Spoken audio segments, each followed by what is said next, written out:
Hello, I'm Kads, and welcome to today's video. So once again, the portal is alight with the lovely rainbow hue, shall we call it? And it is once again time to pull some shards. There is every 2x except primals going on simultaneously. It's celebration, of course, the 6th anniversary of Raid. So we have 2x Ancients, 2x Voids, as well as 2x Sacreds going on today. We'll talk about what my choice is going to be here. But of course, we are not pulling without a purpose. We are in the midst of the Fabian fusion, and so we're going to be participating in the associated champion chase to get that aspect of it done here on the last day.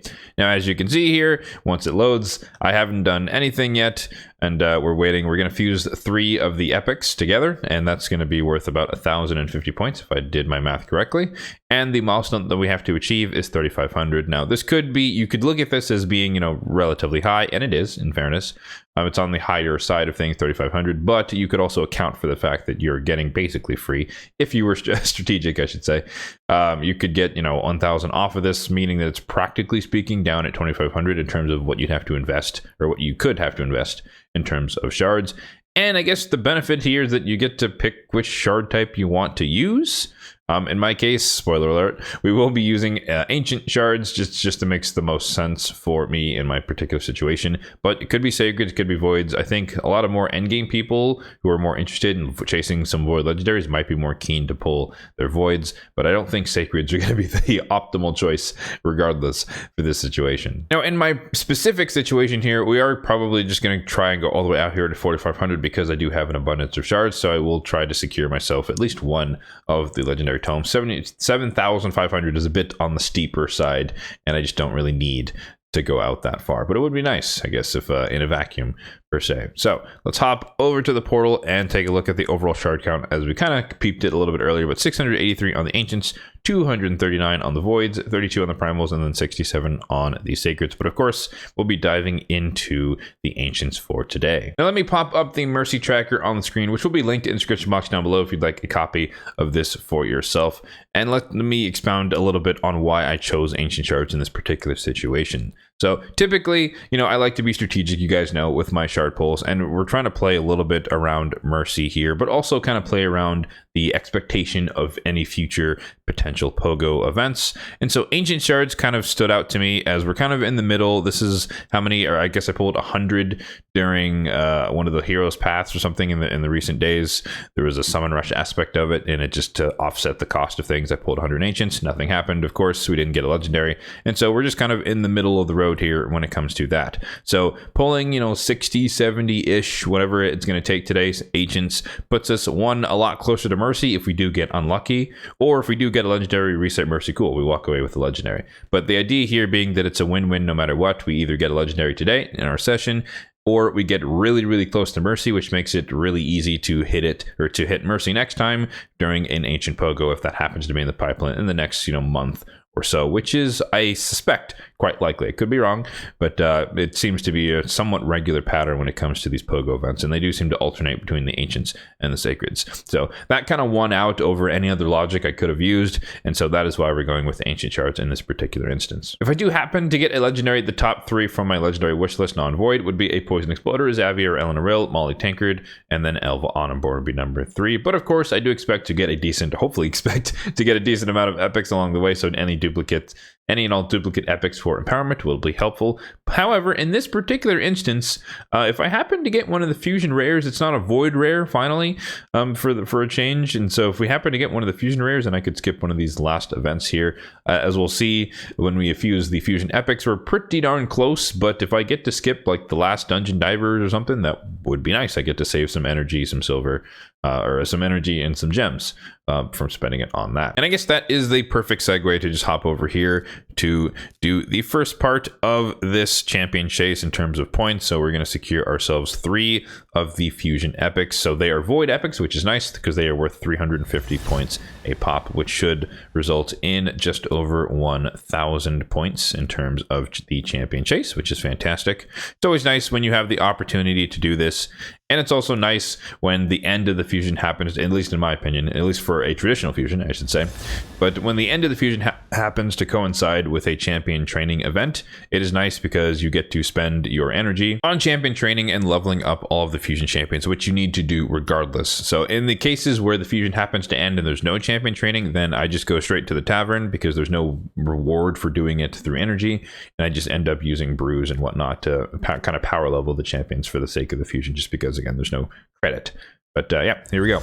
So we got our 3 epics, so I'll continue to level them up in the campaign after this. And then as you can see here, we have 2 rares remaining, 1 epic to go. The last 2 are from the champion chase, which of course we're trying to complete as we speak. And then the last one, as I mentioned, is the Dungeon Divers event. All right, so let's hop into the shard pulls themselves. We got a decent amount of space, we got a decent amount of cash, and hopefully we get some pretty decent luck. I don't think that we're necessarily due a legendary from this session, but the odds are definitely in our favor, so we'll see if that is the case. We are definitely again on the lookout for the fusion rare, so the rares matter a little bit more in this particular instance, but of course the epics are kind of the most important source of consistent points. I'll be keeping track as much as I can of the champion chase points in the background here, but we are at 1600 points after the first 10 pop here with the 2 epics. Infernal Baroness, not much to say about her. Lady Annabelle, or Lady Booby Bell as I like to call her, is famous for being able to solo bommel across I think all stages, which is pretty impressive for an epic champion. Templar is nice. That is a future relic keeper, so he's the one rare who just I just have the least copies of, so we'll definitely take that. 10 rares though is definitely unfortunate, so we didn't make much progress on that one. So 1700 points in the champion chase, and again the goal is 4500. We're going for the first legendary tome. Husk, that is great. That is a +2, I believe, in my case for him, so we'll take that. A little bit of empowerment. And then Tomoe, not really that much to say about her in particular. I think she hits okay, but her kit is not that amazing. 2300 in the champion chase or thereabouts. Let's keep it going here. Again, we're looking for as many epics as possible, maybe the fusion rare, and ideally a legendary. We'll take it. Okay, it is Morrigan, so we'll take that 1300 points from there. Another Templar, which is pretty nice. But Morrigan, this is a dupe in my case, but she is a previous fusion champion and pretty decent, kind of like a mini Lysandra with the, I guess we can look at her kit. Why am I not doing that? We can, she is a mini Lysandra here with the A3, turn meter increase, turn meter decrease, increase speed on your team.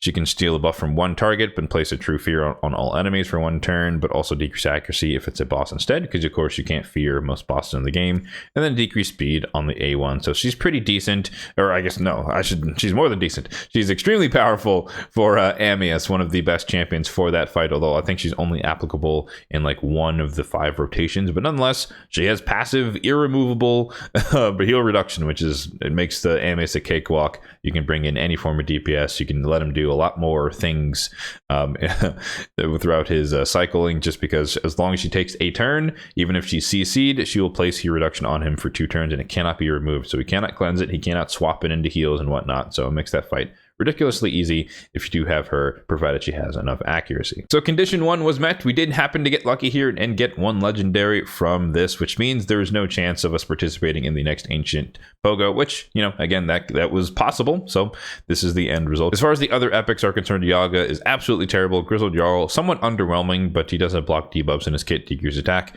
And then Tashada, I think she's an honorable mention for like a Doom Tower secret room type stuff. She got buffed about maybe like 2 years ago or so, and she does have a revive on a 3-turn cooldown that does not require any books, so she's pretty decent in terms of a support. For epics, that's pretty solid here. And Dahlia, notable for being a Lady Mikage epic. Alika, pretty hard-hitting nuker.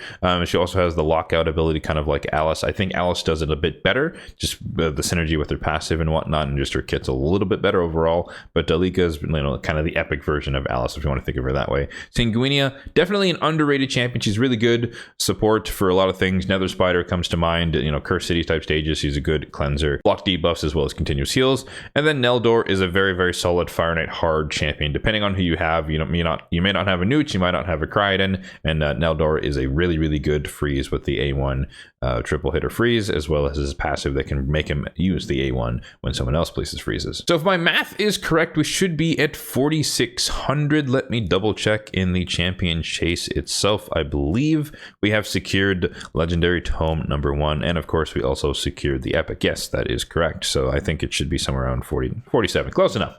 I'll take it. But yeah, legendary tome is secured, the rare is secured, and effectively the fusion is kind of done. I don't think we got one of the fusion rares. We can double check here quickly. We did not. So unfortunately for me, I do have to grind out the rest of Dungeon Divers over the next day or so. But that is what I prepared to do from the beginning. So nothing really changed in that regard. The red dot in the index here is the fusion epic. So that is not someone new here. I don't think she does anything in particular that's really good, but it doesn't really matter. She's going to be sacrificed for Fabian, who's a much better champion in my opinion. And yeah, there is a new faction guardian for the undead hordes. We'll take it. So Morrigan coming into the mix here, pretty good. Again, I do use her for Amius. That is primarily where she's built. I have a lot more turn meter boosters for Arena, and so she's not really in that field anymore, but she did used to be, and then I pulled like Lady Kimmy and Mikage came out, etc. But I digress. So 30 accuracy, 30 resistance. Who all does that help? I think that actually helps a lot of oops, I meant to go to the index. I think that helps a lot of people when it comes to legendaries. Doesn't matter for Rotos, it matters for her, obviously. More accuracy, a little bit easier time debuffing Amius. That's good for Battle Khazar. He's in like a dragon like a survivability type build, so having him have more resistance and accuracy is good for the purpose of having high accuracy and high resistance. Mashald, he'll take it. More accuracy for Demon Lord Clan Boss. Sify, more resistance for her. We'll take that. Future Fabian coming down the line. 30 accuracy for him. That's also pretty good. And yeah, Nekret, more resistance. And Vlad, more accuracy. So sweet. That's a lot of champions that just happen to benefit from that, so I am not mad. All right, so that's going to do it for our shard pull session for today. Can't say that I am disappointed. We did get a pretty massive faction guardian boost in terms of stats. Overall, Undead Hordes is a very powerful faction. It happens to be on my account, and of course the main goals were complete as well, as far as securing ourselves the legendary tome as well as the fusion rare for Fabian. Assuming you also had to pull some shards for this champion chase, let me know who you happened to get in the comment section down below. Hopefully you had some decent matching luck or even better luck than myself. As always, if you did find this video helpful, then be sure to hit that like button down below. It really does help out the channel, and feel free to subscribe to the channel if you're enjoying the content overall on this channel for more content just like this one in the future. Thanks for watching and have a good one.